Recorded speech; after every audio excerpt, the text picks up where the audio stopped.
and welcome to Metal Beavis. And today we are going to check out the Danelectro Black Coffee Metal Distortion. Now this was a request, and I wanted to thank you very much, the viewer that requested this video, because it is always appreciated when you guys make suggestions for me on what type of videos to make. And so I got a request to check out the Black Coffee Metal Distortion pedal by Danelectro, and it's a cool little beast, I should say. One thing though, however, is, I don't know how obnoxiously loud that water bottle was. I'll try to edit that out.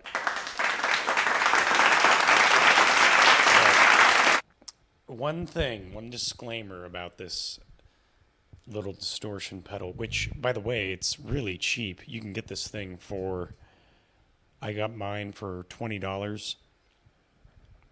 So think about that, $20. It's a pretty good deal. Do I think it sounds better than the Metal Zone, or more specifically the Behringer Ultra Metal, which is, from what I understand, is a clone, and it feels very much like a clone of a Metal Zone. There are probably some differences between that and a Metal Zone, but that'll be a video for another day. But do I think it's better? In a lot of ways, I think it's better than a Metal Zone. One, it's just, again, back to my disclaimer, it has no mids control whatsoever. So you can't control the mids. But, with that being said, it just has the low and the high and the level control. So it's really pretty dead simple to dial in the Black Coffee. So when you compare it to the Metal Zone, and in my opinion, the Ultra Metal, which is even worse because it does not include the concentric pots that, are really intuitive and easy to use. It's on the Behringer, it is a pain in the backside. So if you can afford the extra $30 to just get a used Metal Zone, I would recommend that if you're looking into the Metal Zone, if you know what I mean. But in all seriousness, the Black Coffee, let's check it out. Let's just scope out some tones, see what we can get. Right now I've got it plugged into the Electro Harmonics Howitzer. It's a 15-watt Class D power amp, and it's going into the input of the Howitzer. It actually has an effects loop, but we're going in. It has a preamp in there. The bright switch is off currently, and it's kind of the one thing I love and hate about this thing, because when you plug directly into the power amp through the return, the bright switch still works. And the volume, of course, which, you would expect a master volume to work, but then that irks me, because I'm like, well, it's going through some kind of, shaping EQ of some sort. So it's like, well, what is the standard setting? Is it the normal? Is it the bright? Well, right now I just have it on normal. We're going into the input. Let's hear how that sounds. Later we'll try it into the directly into the power amp. And if I can find a patch cable, looks like I did, so that didn't take long. We can then also test it into the effects loop. And since this is going to be kind of a long video, I'm going to just timestamp everything so you can just go and click to see what you want to see. So, all right, well, let's not waste any more time. I appreciate all of you viewers, and again, please subscribe to Metal Beavis and hit the like button. That helps the channel get visibility. It tells the algorithm, hey, send this to more people. people are liking this. So that's a big help. And please subscribe. Metal Beavis, let's check it out.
Alright, now I'll click on that bright switch.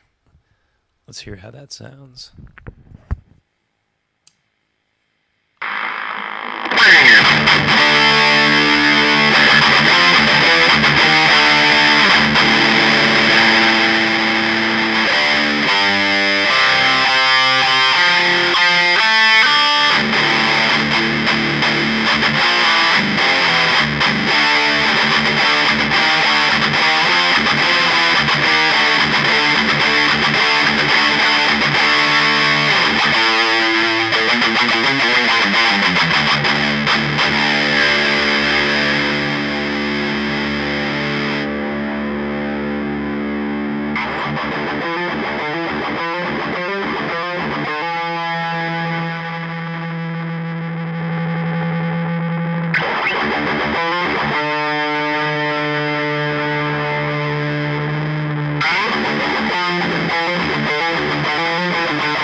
Alright, and now a little cable management there, and now we're going to try it into the effects loop.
Alright, and now let's check it out directly into the power amp.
Coffee, well, it's a pretty great pedal for the price.